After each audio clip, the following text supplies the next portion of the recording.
Nous commençons donc avec la recherche et donc le professeur, comme vous l'avez si bien présenté tout à l'heure, Thierry Lhermitte. Bonjour professeur. Bonjour professeur. Alors, vous nous présentez régulièrement donc des travaux après les visites de laboratoire que vous avez faites. Et là, vous avez visité le laboratoire d'Hervé Schneeweiss, c'est vous l'avez dit, au Centre de recherche neurosciences Paris-Seine.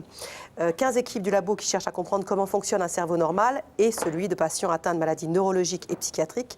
Et donc, vous allez nous raconter les recherches de Laure Rondireg, dont les travaux sont financés par la Fondation pour la recherche médicale. Absolument. Donc, Laure Rondireg, elle dirige l'équipe Cervelet, Navigation et Mémoire. Alors, moi, j'ai tout de suite posé la question, pourquoi Cervelet, Navigation, Mémoire? Parce que il se trouve que Cervelet, c'est mouvement, voilà, et que quand on essaye de s'orienter, la manière dont on se déplace a sans doute un rapport avec les zones qui vous localisent. Voilà. Et elle soupçonne même que dans le cas de la maladie d'Alzheimer, la raison pour laquelle les plaques amyloïdes qui se mettent sur les hippocampes du cerveau, sur le côté, il y a probablement un rapport avec le cervelet. Parce que ça fait partie des mystères d'Alzheimer. Pourquoi est-ce que ces plaques se mettent à cet endroit-là? Pour l'instant, il n'y a absolument aucune explication. Donc, Laure Rondireg, elle met au point un logiciel pour diagnostiquer au plus tôt la maladie d'Alzheimer et la différencier des autres démences. Parce que ce n'est pas facile, les tests jusqu'à présent, ils sont précis mais assez lourds. Il y a des tests cognitifs d'une part, et puis il y a de l'imagerie, et puis de la recherche de marqueurs dans le liquide céphalorachidien. Qui baigne le cerveau. Qui baigne le cerveau. C'est quand même très très lourd. Et là, c'est juste un test cognitif. Et jusqu'à présent, sur le peu de patients sur lesquels ça a été testé, c'était fiable à 100%, alors qu'avant, les autres tests, il y avait pas mal de faux négatifs et de faux positifs. Et c'est précoce. Voilà. Alors la question qu'on se pose, Thierry, puisqu'on sait qu'aujourd'hui, on en parle souvent dans le magazine de la santé, la médecine malheureusement ne propose pas de médicaments efficaces. Il n'y a pas de traitement pour la maladie d'Alzheimer. Quel est l'intérêt de le diagnostiquer tôt?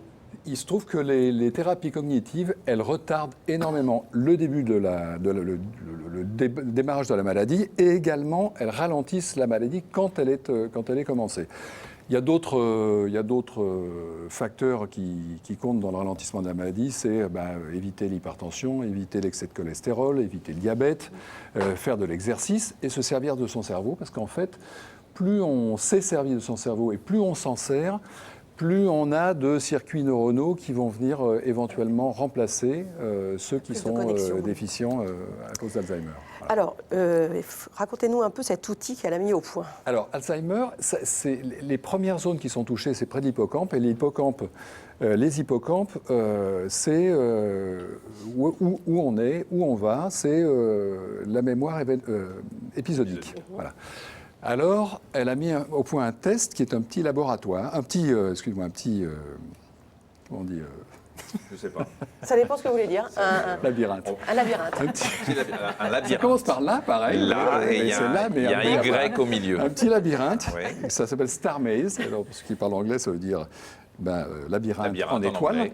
En étoile, voilà. Qui est assez simple, dans lequel on doit se diriger, se souvenir de par où on est passé pour aller trouver une récompense. Alors, elle l'a mis au point d'abord avec des souris, et puis ensuite, elle l'a adapté chez des gens. On aurait pu penser le contraire, parce que on se demande comment des souris savent qu'il y a une récompense, qu'il faut exactement, aller chercher une récompense. c'est quoi la consigne? Voilà. Ça, c'est l'outil développé par Laure Rondireg. Alors, comment elle vous a répondu quand vous lui avez posé la question? Alors, en fait, les souris mettent un petit peu de temps à trouver, parce que elle a mis au point d'abord ce petit labyrinthe qui est dans de l'eau colorée.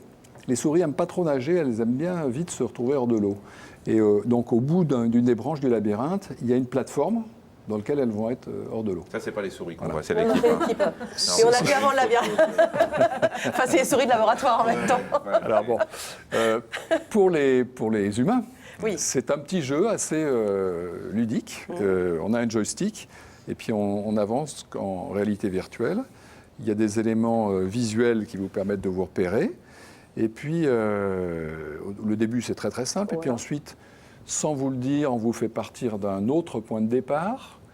Donc rapidement, parce que je l'ai fait le test et c'était rigolo, on se dit oh, attends, mais j'étais pas là tout à l'heure. Mais on met quelques temps parce que tout se ressemble jusqu'à ce qu'on voit un élément visuel qui vous le rappelle. Et vous vous dites mais non, l'arbre il était derrière à ce moment-là. Sauf que quand on a ces zones épisodiques atteintes, justement, on ne trouve pas. Tout devient plus compliqué. Ouais. Donc ce test-là, voilà, elle voudrait, c'est ça qui est financé, faut le tester à grande le échelle développer, voilà, le simplifier encore et le mettre à grande échelle parce que ça simplifierait mais vraiment énormément le diagnostic. D'accord. Et tout ça est financé par La la Fondation pour la Fondation. recherche médicale. Évidemment, les chercheurs, vous l'avez bien compris, ont besoin de vos dons. frm.org pour savoir plus et pour pouvoir donner. J'ai un journaliste qui est assez drôle, comique, hein, qui tout à l'heure m'a dit mais pourquoi Thierry Lhermitte ne ferait pas une chronique sur la protection contre les ultraviolets à cause des bronzés? C'est drôle, non? Voilà, j'ai fait pareil. J'ai mis du temps à comprendre, comme vous. Effectivement, c'est parfait. Bon, Voilà.